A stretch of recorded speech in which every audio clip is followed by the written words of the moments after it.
इस news के sponsor है यशपिन therapy end हिजामा centre, Jamiat उलमा hospital, रहमत बी टेकडी, नियर पासपोर्ट ऑफिस, सोलापूर।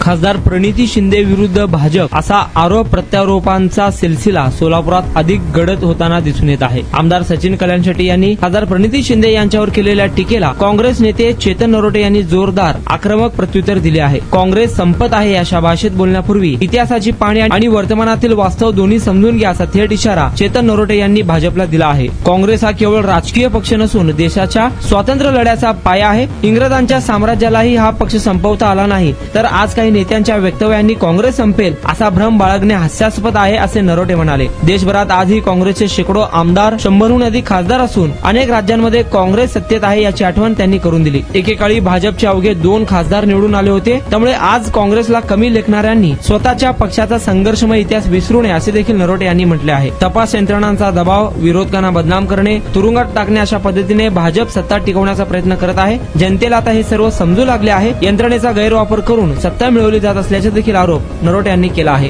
महिलांच्या सुरक्षेचा प्रश्न गंभीर आहे। महिलांवरील अत्याचाराच्या मुद्द्यावर खासदार प्रणिती शिंदे आक्रमक भूमिका घेत आहेत। महिला म्हणून त्या अधिक संवेदनशील आहेत। प्रणितीताईंचा जनसंपर्क थांबणार नाही। कोणी कितीही टीका केली तरी लोकसेवेचे काम सुरूच राहणार असल्याचे नरोटे यांनी म्हटलं आहे।